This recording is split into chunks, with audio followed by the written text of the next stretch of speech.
सही से सिंहनाद कर बारही बारा नीलो लांग हो जल ने दिखारा सहसा है आम नहीं मारी आन हो यहाँ तो के उपारी। हनुमान जी जोश में इतना बोल गए कि होश हो गए। पर जब जोश आया, हमें जाना है विदेश, लंका है विदेश में, और मैं जोश में तो बोल गया हूँ, लेकिन जब तक मैं अपना होश लेके नहीं जाऊंगा, भारत की बुद्धिमानी लेके विदेश में नहीं जाऊंगा, तब तक सफल होने वाला नहीं। और वो कहाँ मिलेगा, होश कहाँ मिलेगा, बुद्धि कहाँ मिलेगी। तब महाराज ज्ञान नामाकृतम बुद्धि माता वर्षम छोटा सा वेश बनाया हनुमान जी महाराज ने। जामवंत, जामवंत कौन है, बोले जामवंत मंत्री अति बूढ़ा सो की होए अब समरे रूढ़ा। हनुमान जी ने जामवंत जी से कहा, महाराज अब आप ही बताइए, मैं जा रहा हूँ विदेश, मुझे क्या करना है, विदेश में जाके मुझे क्या करना है। क्योंकि आज भी वही दशा, आज नौजवानों के पास में जोश तो है पर होश नहीं, और बूढ़ों के पास में होश तो है पर जोश नहीं है। बूढ़ों के पास में होश तो है पर जोश नहीं है। बताओ हनुमान जी कभी बराबर से राम जी के बैठे हैं, बराबर से बैठ गए है ना, कथा कर रहे हैं बराबर से बैठ गए। इसीलिए महाराज कम से कम जब नकल करो तो कुछ अकल का भी तो प्रयोग करो। जहाँ जहाँ आपने तस्वीरों में फोटोओं में देखा होगा, हनुमान जी के ही टांग वाले महाराज वीर आसन से जमीन में बैठे उस छवि की ही महाराज है। हनुमान जी ने महाराज, हनुमान जी के लिए तो राम जी भी ऋणिया थे, माता सीता भी ऋणिया थी, माता कौशल्या, सुमित्रा, लक्ष्मण, भरत, अयोध्या का पूरा वंश ऋणिया था। सारे वानर भाइयों को विदा कर दिया था, पर जब हनुमान जी का नंबर आया था तो सभी लोगों ने हाथ जोड़ लिए थे, महाराज हम हनुमान जी को विदा करने वाले नहीं हैं। इसलिए हनुमान जी महाराज सदा सदा के लिए महाराज अयोध्या में रह गए थे। अरे और तो और महाराज हनुमान जी की बुद्धि का परीक्षण के लिए एक दिन राम जी ने भी प्रश्न उठा दिया। एक दिन हनुमान जी राजसभा में बैठे थे, इसी तरह राजसभा खचाखच भरी हुई थी। राम जी सीता जी सिंहासन में विराजित थे, लक्ष्मण जी और शत्रुघ्न चवर डुला रहे थे, भरत जी महाराज छत्र लिए थे, हनुमान जी चरणों में बैठे थे। राम जी ने पूछ दिया, हनुमान बताओ हम में और सीता जी में कौन सुंदर है। पूछ दिया, हनुमान बताओ हम में और सीता जी में कौन सुंदर है। अब हनुमान जी महाराज चेहरा तो देखते नहीं थे, एक बार राम जी का पांव देखें और दूसरी बार सीता जी का पांव देखें। अगर सीता जी को कह दूं तो पिताजी को बुरा लग जाएगा, अगर पिताजी को कह दूं तो माता जी को बुरा लग जाएगा। सीता जी बोली, बेटा बिल्कुल निसंकोच बोल, प्रभु में और हम में कौन सुंदर है। हनुमान जी बोले, प्रभु बुरा तो नहीं मानोगे, बोले ना। तो बोले बताओ। हनुमान जी बोले, प्रभु आपसे सीता जी के चरण सुंदर लगते हैं, आपसे 2 मिनट, आपसे सीता जी के चरण सुंदर लगते हैं। तब महाराज राम जी ने कहा, उपमा भी दिया तो चरणों से दिया कि आपसे सीता जी के चरण सुंदर लगते हैं, इसका मतलब सीता जी को भी बुरा लगा।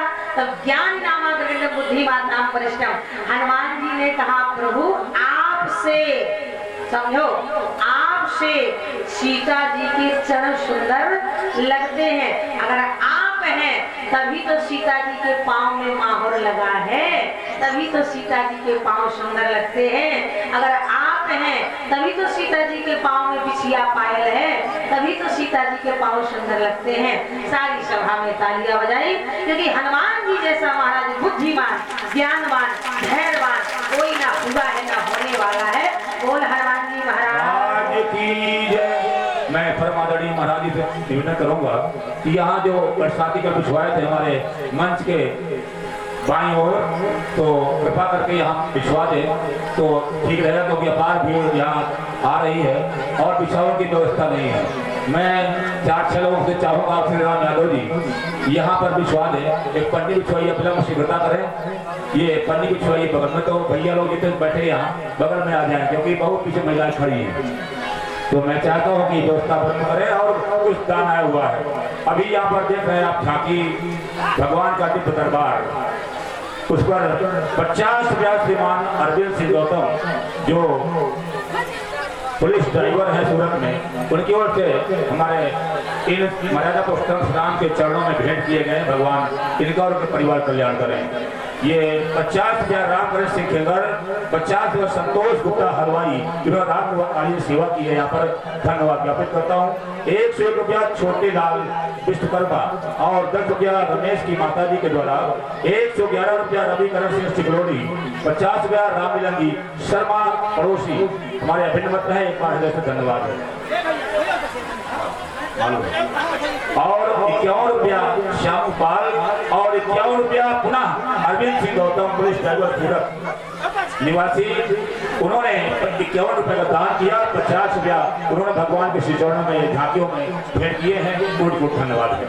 और 21 रुपया अंगद खेगर सनाब कल्लू बड़ौदा वाले, 20 रुपया ये छोटा सा बालक है सत्यम प्रजापति जो डॉक्टर सत्यवीर प्रजापति का बालक है, 11 रुपया धनवा साहू के द्वारा दान आया हुआ, 20 रुपया शंकर विश्वकर्मा ओरन उनके द्वारा भी दान आया हुआ है, बधाई के पाते हैं, अभिनंदन है। और जो सब लोग खड़े हैं दाएं बाएं, विश्राम की व्यवस्था हो रही है, आप लोग बैठ जाएंगे। और कल विशाल भंडारा का आयोजन है, उसमें से आप लोग महाराज जी के हाथों को मजबूत करें तो प्रतिवर्ष ये कार्यक्रम चलता रहेगा।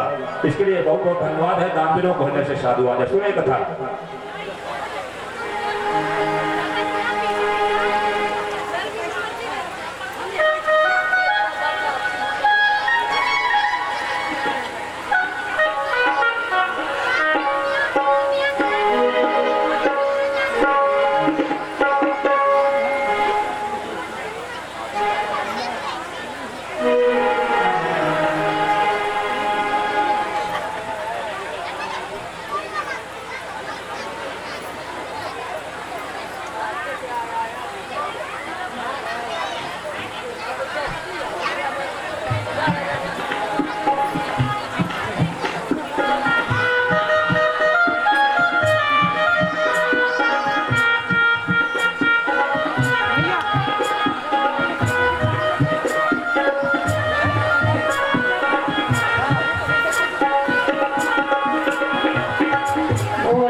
बोल गई, सहते सहाय राम नहीं मारी, आनो यहाँ त्रैकूट उतारी।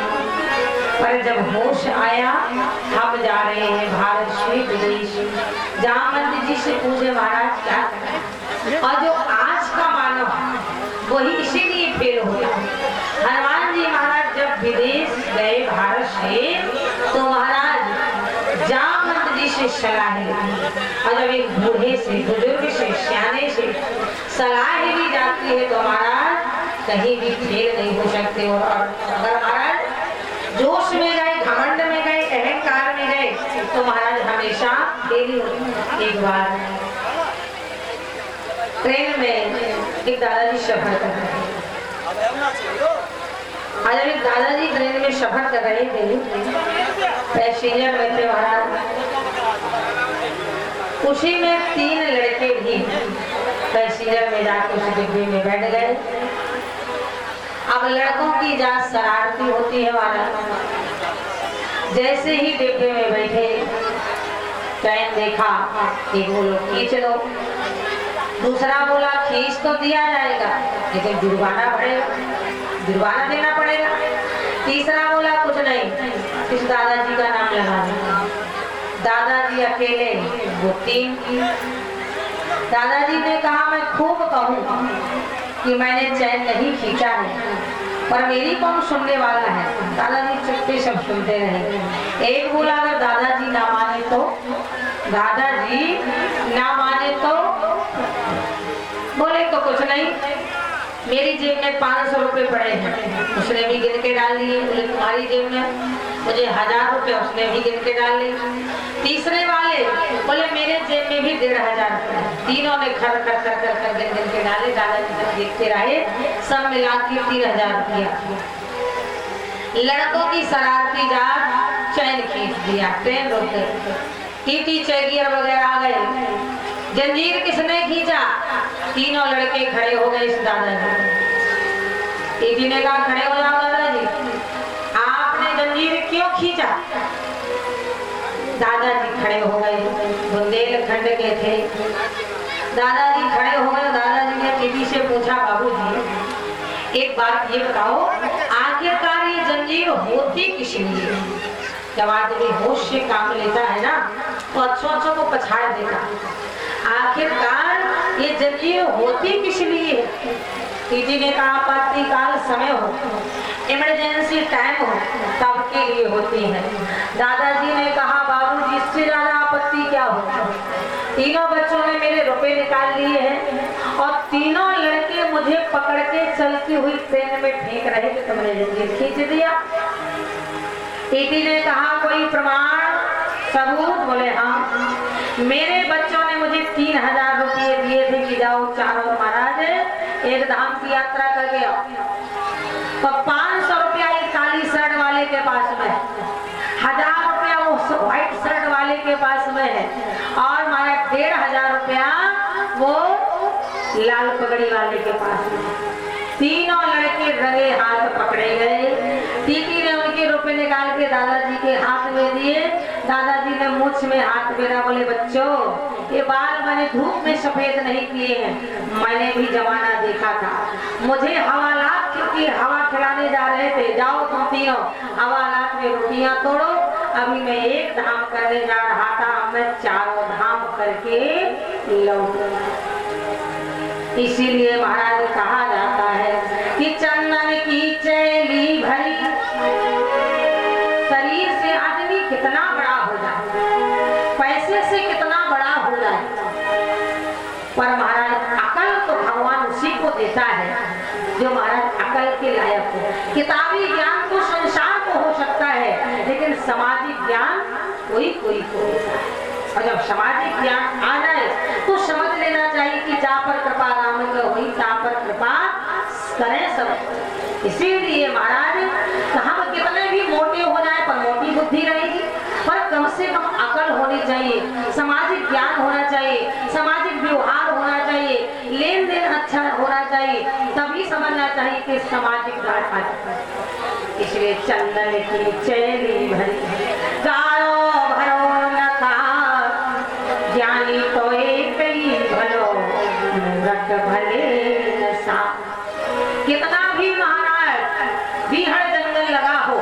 लेकिन जरा सी तीली सब राख कर देती, जरा सी तीली सब राख कर देती है।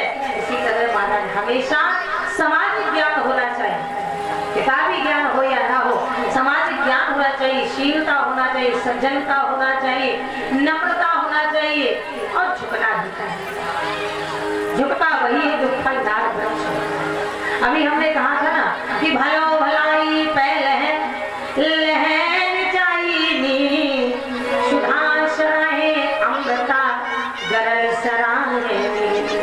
आज वही जब हनुमान जी ने पूछा तो जामवंत जी ने कहा महाराज तुम्हें लंका जाना है, सीता का पता लगाना है, राम जी को बताना है, जो भी करें तो राम जी करें महाराज। तब कहीं गोस्वामी जी महाराज ने लिख दिया है कि जामवंत के वचन सुहाए।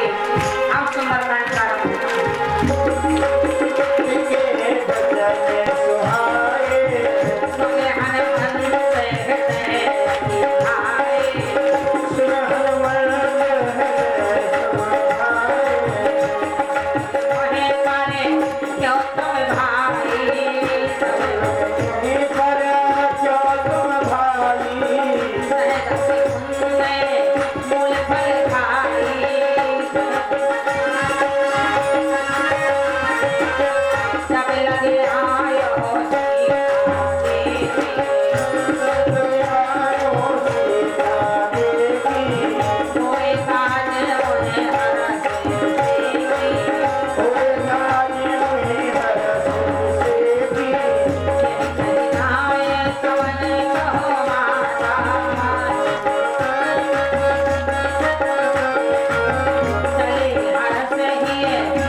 यही कहना है सबन कहूँ माथा।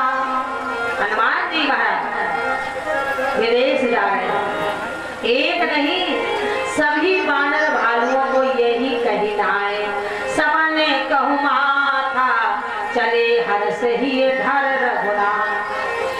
अगर एक एक करके प्रणाम करते तो एक महीना यही बीत जाता, क्योंकि पदम 18 बजता। वानर उमा कटक में देखा सो मूर्ख जो करत चहे देखा। अब देखिए हनुमान वही है, हनुमान रामचरितमानस में श्री हनुमान जी महाराज की 2 यात्रा हुई। श्री रामचरितमानस में हनुमान जी महाराज की 2 यात्रा हुई, एक भारत से विदेश और एक विदेश से भारत। जब भारत से विदेश गए तो सभी को प्रणाम करके गए, तो जानते हो कितना काम करके आए। समुद्र लांघ गए, लंकनी को मारा, सिंघका को मारा, सुरसा का उद्धार किया, बाघ उजाड़ा, अक्षय कुमार को मारा, लंका को जलाया, सीता को पता लगाया, बहुत काम कर। हनुमान जी वही है, जब विदेश से भारत गए द्रोणागिरी पर्वत में संजीवन बूटी लेने, तो हल्का सा अभिमान हो गया, घमंड हो गया, चला प्रभंजन सुख बल था, भ्रम हुआ, श्रम हुआ, राक्षस कहलाए। इसीलिए हनुमान जी कह रहे हैं दुनिया वालों हनुमान वही था, पर जब मैं विदेश गया भारत से तो सफल होके आया, और जब विदेश से भारत आया जो कि अपने जन्म स्थली अपने देश आया, पर घमंड से आया तो श्रम हुआ, भ्रम हुआ, राक्षस कहलाए। आज महाराज उसी प्रकार से हनुमान जी महाराज सिंधु तीरे होदर सुंदर बहुत के कूद चढ़ो ताऊ पर बार बार। अब विदेश जा रहे हैं, बार बार रघुवीर समानी तर क्यों पवन तने बलभान। बार बार रघुनाथ का स्मरण कर रहे, प्रभु भारत से विदेश जा रहे हैं, अब आप ही हमारी यात्रा मंगलमय करना। हनुमान जी यात्रा में गए तो बार बार रघुवीर संहारी, और आज जब यात्रा में जाते हो तो बार बार मोबाइल संभालते, इसीलिए घटना दुर्घटना होती है महाराज। जही गिरि चरण देहि हनुमंता चलो सुगा पाताल तुरंत। जही गिरि चरण देहि हनुमंता, कौन सा वो पर्वत था? चलो सुगा पाताल तुरंता।